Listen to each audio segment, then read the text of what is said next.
लक्ष्य क्या होना चाहिए?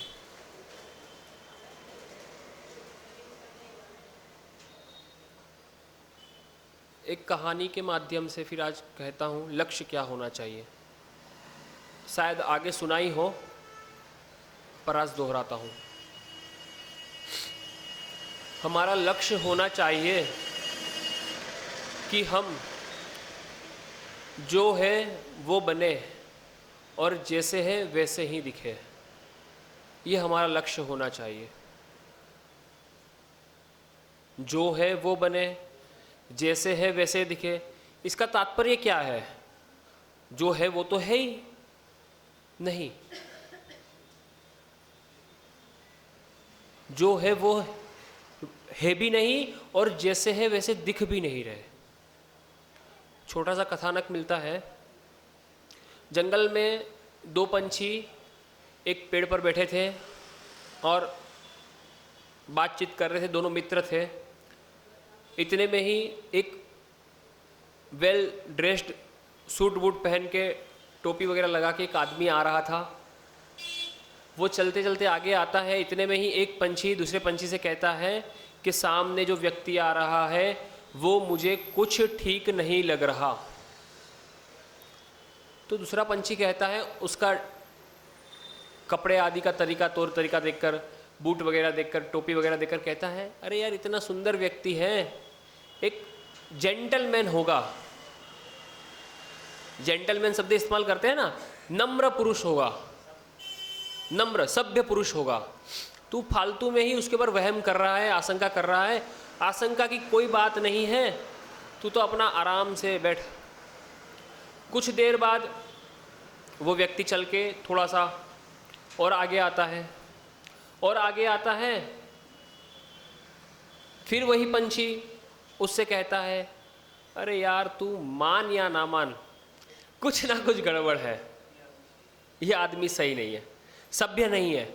इतना ही कहा था। इतने में ही वो जो व्यक्ति चल के आगे आ रहा था, उसने अपना कोट खोला, उसमें से एक तीर कमान निकाल के एक तीर दाग दिया। और जो पंछी कह रहा था कि तू मान ना मान, यह आदमी ठीक नहीं, उसको तीर लगा और वो सीधा तीर लगते ही नीचे गिरा और उसका प्राण निकल गए। प्राण निकल गए। दूसरा पंछी रोने लगा। बोले ये क्या हो गया? सदमे में कि मेरा मित्र मुझसे कह रहा था, मैंने उसकी बात मानी नहीं और देखो वो मर गया।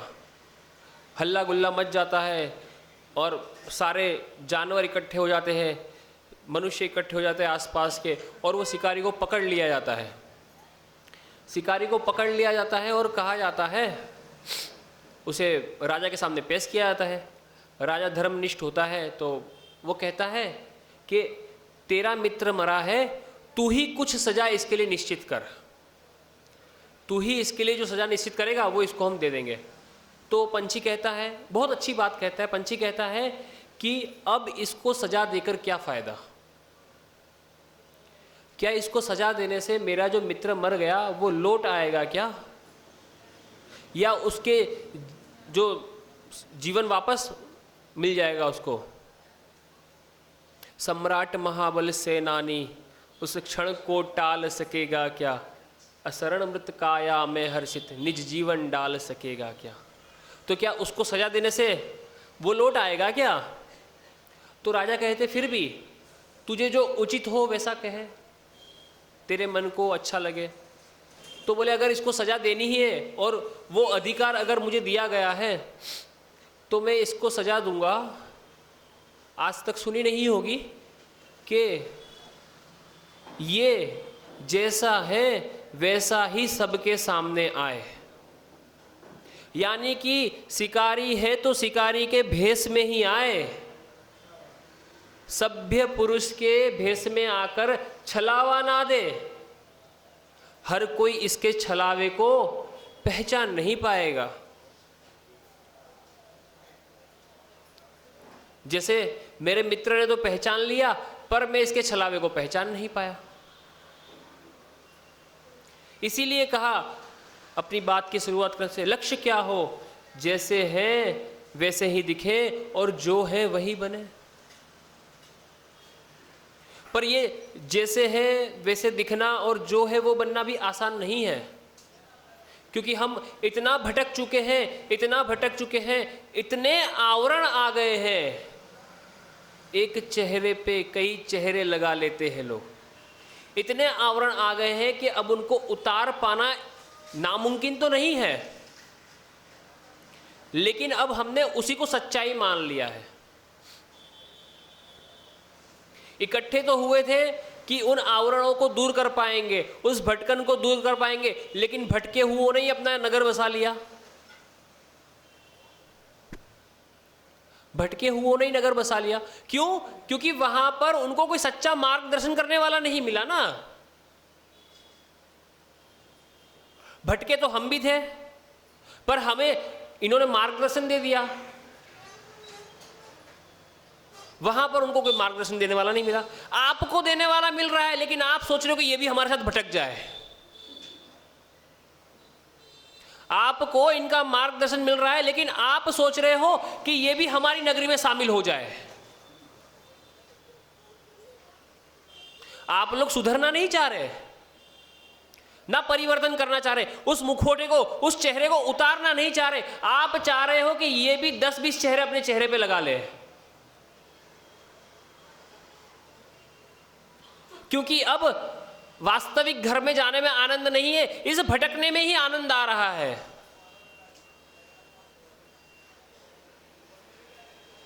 ऐसा ही है ना। और अब याद क्यों आएगी? क्योंकि सारे मेरे जैसे ही मिल गए तो याद आने का सवाल ही नहीं है।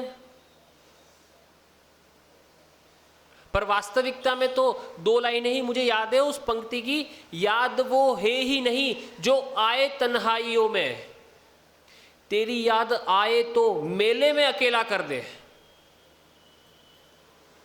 तन्हाई में याद करा, अकेले में याद करा, वो याद थोड़ी है।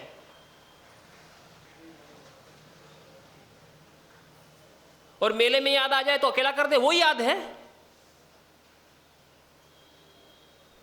और हम कहते हैं अकेले में, अकेले में। अरे भैया, अकेले में तुम लोग अकेले में नहीं कर सकते, भटक जाओगे 2 मिनट में। अपने अंदर उतरना, वो एकांत में याद आए तब तो ठीक है, जो अपने अंदर उतार दे। लेकिन आप क्या सोचते हैं? कोई ना हो, कोई डिस्टर्ब ना करे, वो अकेलापन है। अपने अंदर उतरना ही एकांत है, अपने अंदर उतरना ही अकेलापन है। ये बाहरी अकेलेपन से कुछ नहीं होता। बाहरी अकेलेपन में तो इंसान पागल हो जाता है, और आंतरिक एकांत में ही महापुरुषों ने साधना करके 3 लोक का शासन हासिल किया है।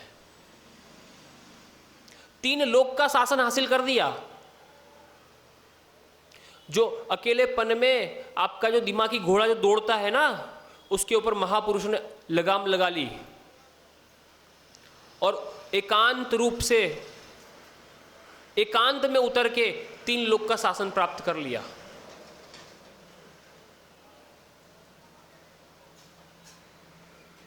अकेलापन वो नहीं कि जहां पर कोई ना हो मैं अकेला ही हूं। अकेलापन वो जहां पर मैं अकेला हूं, चाहे आसपास कितनी ही भीड़ हो। क्या राजा आदिनाथ ही कहूंगा, वो जब निकले थे तो 4000 राजा उनके साथ में निकले थे ना, और सभी भटक गए, कोलाहल करने लगे,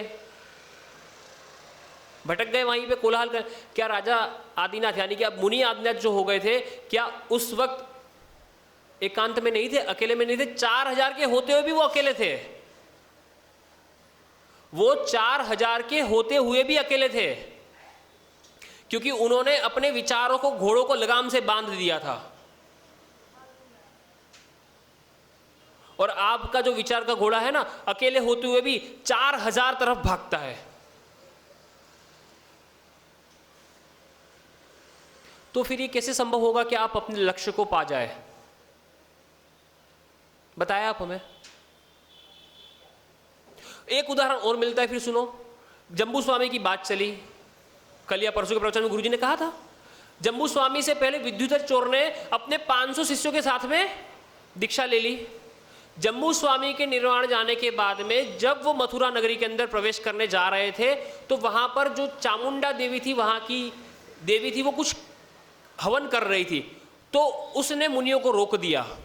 अब मुनि तो कभी किसी के बाप से नहीं रुकते, तो आपसे क्या रुकेंगे, तो वो तो बिना आज्ञा के ही प्रवेश कर गए। अब मुनियों का प्रवेश हुआ तो फिर दूसरी तरफ लोग ध्यान कहाँ देते हैं, सारा ध्यान मुनियों की तरफ चला जाता है।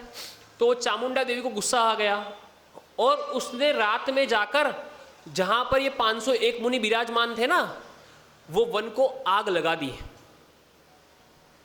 वो वन को आग लगा दी। और उन 501 मुनि ने, यानी अकेले नहीं थे, 501 मुनि ने प्रत्येक के अकेलेपन में ये विचार किया कि आज तक तो हमने भेद विज्ञान के बारे में सुना है, आज भेद विज्ञान करने का मौका मिला। ये एकांत था, ये अकेलापन था।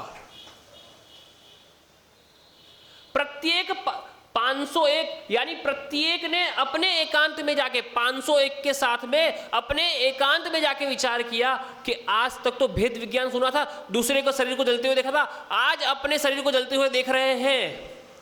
ये एकांत था।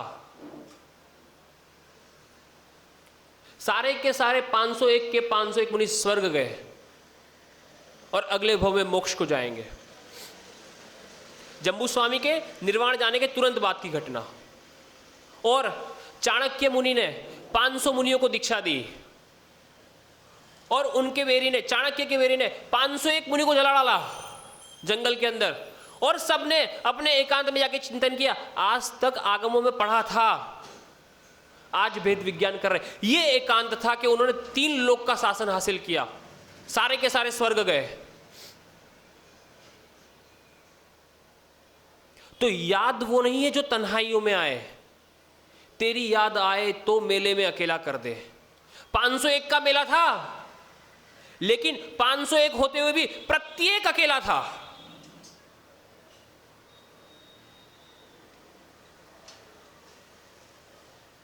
और हमारे गुजराती में तो कहावत है, जा जा हाथ बगाड़े काम, यानी ज्यादा लोग इकट्ठे होकर काम कभी सुधार नहीं सकते, बिगाड़ते ही है। तो जिस मोक्ष मार्ग की बात कर रहे हो ना, वहां पर ज्यादा लोगों की आवश्यकता ही नहीं है, वहां पर तू अकेला ही काफी है, तू अकेला ही काफी है। कितने ही मेले में इकट्ठे हो जाए, क्या सबको एक साथ में केवल ज्ञान हो जाता है? क्या सभी लोग सिद्धालय पहुंच जाते हैं? अगर सभी लोग सिद्धालय पहुंचते तो मारीच एक कोड़ा कोड़ी सागर कम 42 क्यों भटकते? वो 4000 मुनि क्यों भटके थे आदिनाथ भगवान को देखकर? आदिनाथ भगवान तो स्थिर खड़े थे ना, फिर एक दूसरे को संभाल नहीं सकते थे। अरे भैया रुक जाओ रुक जाओ, कोई किसी को नहीं संभाल सकता, आप स्वयं ही स्वयं को संभाल सकते हैं। तो आप जितने लोगों को इकट्ठा करोगे उतनी भटकन बढ़ेगी, ये समझ लेना। मोक्ष मार्ग के अंदर ये नियम है, कोई भी कभी किसी को नहीं संभाल सकता, आपकी मनस्थिति आपको स्वयं ही संभालनी पड़ेगी। और जब भटके हुए मिलेंगे तो भटकन दोगुनी होगी, कम नहीं होगी। अगर वो भटका हुआ अकेला भी शांति से बैठ जाता ना, तो भी उसकी भटकन दूर हो जाती। पर उसने सोचा चलो अब 1 से भले 2 हो गए, 2 से भले 3 हो गए, 3 से 4, 4 से 5, 5 से सैकड़ों, सैकड़ों से हजारों, हजार से लाखों हो गए, देश बच गया, भटके हुओं का देश बच गया।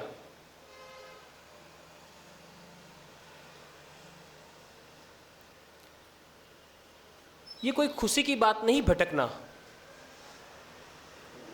भटकना खुशी की बात नहीं और भटकना बुरी बात भी नहीं, क्योंकि मारीच भटके तब तो महावीर स्वामी भगवान मिले।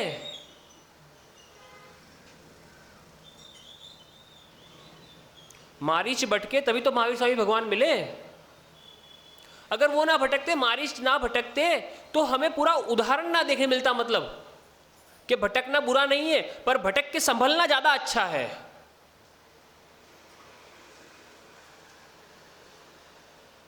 पर बस अकेला नहीं रह सकता। ये फोबिया है, ये मानसिक रोगी है, उन्मत्तपना है, अकेला नहीं रह सकता। क्योंकि अकेला क्यों नहीं रह सकता? क्योंकि अपने आप पे भरोसा नहीं, आत्मविश्वास नहीं, आत्मबल की कमजोरी है। आत्मबल की कमजोरी है। आप देखिए ना, पीछे विष्णु कुमार मुनि को देखिए, बाली महाराज को देखिए, ये सब क्या साथ में समूह लेके गए थे क्या? रामचंद्र जब सीता के जीव ने प्रतीन्द्र ने ऊपर से आके कहा कि अपन विक्रिया करी के अभी मोक्ष केवल ज्ञान ना हो जाए, तो क्या उस वक्त कोई साथ में था? या बलराम जो कृष्ण के भाई थे, जब मुनि बने और जब वो नगर में आहार चले के निकलते थे, तब महिलाएं भटक जाती तो उन्होंने जाना बंद कर दिया, तो वो क्या अकेले थे क्या? साथ में कोई था उनके? अकेले ही थे। तो जितने भी महापुरुष हुए, उन्होंने अकेले में नहीं, एकांत में, अकेले तो थे पर एकांत में अपने आप को साधा, अपने विचार के घोड़ों को लगाम लगाई और 3 लोक का शासन हासिल किया। अकेले में इंसान भटक जाएगा, भटक जाएगा। एकांत होना जरूरी है, अकेला नहीं। विचारों में अनेकांतता और स्वयं में एकांतता। विचारों में तो अनेकांतता रखना और स्वयं में एकांतता रखना, तब पार हो जाओगे। पर हमने उल्टा कर दिया है, स्वयं में तो अनेकांतता, हजारों सैकड़ों को इकट्ठा करूं और विचारों में एकांतता को ले आया हूं मैं। वो मार्ग गलत पकड़ लिया ना मैंने, काफिला इकट्ठा कर लिया और विचारधारा साम्यवादी, एक ही विचारधारा। कैसे संभव है? आपको जाना है दिल्ली और आप कहो मैं तो दक्षिण की तरफ विहार कर रहा हूं, दिल्ली पहुंच जाओ, कब पहुंचोगे? आपको उत्तर की तरफ विहार करना पड़ेगा ना, दिल्ली जाना है यहां से। तो विचारों में अनेकांत बना लाना ही पड़ेगा, पर आपने विचार में एकांत ले आए, कैसे होगा? हमारे पास सारी परिस्थितियां विषम है। क्यों विषम है? क्योंकि हमारी विचारधारा विषम है। हमारी विचारधारा विषम है, इसलिए सारी परिस्थितियां विषम है। जिस वक्त हमारी विचारधारा सम्यक हो जाएगी, सारी परिस्थितियां सम्यक हो जाएगी, सारी परिस्थितियां अनुकूल हो जाएगी। कर्मजन्य दुख है, मानसिक दुख है और शारीरिक दुख है। कर्मजन्य और शारीरिक तो 10% ही है, मानसिक ही 90% है। इसलिए विचारधारा, मनोस्थिति को पलटने की आवश्यकता है यहां पे। तब हमारी सारी परिस्थितियां, कर्म भी ठीक हो जाएंगे और शारीरिक भी ठीक हो जाएंगे, एक मानसिक परिवर्तित हो जाए तो। बहुत आवश्यकता है, मनस्थिति परिवर्तित करने की बहुत आवश्यकता है। हम मनस्थिति परिवर्तित करने के लिए बहुत शास्त्र पढ़ते हैं, बहुत उपन्यास पढ़ते हैं, बहुत चलचित्र देखते हैं, लेकिन सब एकांती। जहां पर पुरुषार्थ और चारित्र को नियम से हम गौण करते हैं, पुरुषार्थ और चारित्र को नियम से गौण करते हैं। 4 लाइन कहता हूं आखिरी में। संकल्प करो मन में, तब शक्ति आएगी। पुरुषार्थ करो हर पल, मंजिल मिल जाएगी। इन कृत्यों से मानव भगवन बन सकता है। पुरुषार्थ करो चेतन, पावन बन सकता है। दुख दर्द भरा जीवन सावन बन सकता है। बोले देवादिदेव श्री आदिनाथ भगवान की। द्वादशांग जिनवाणी माता।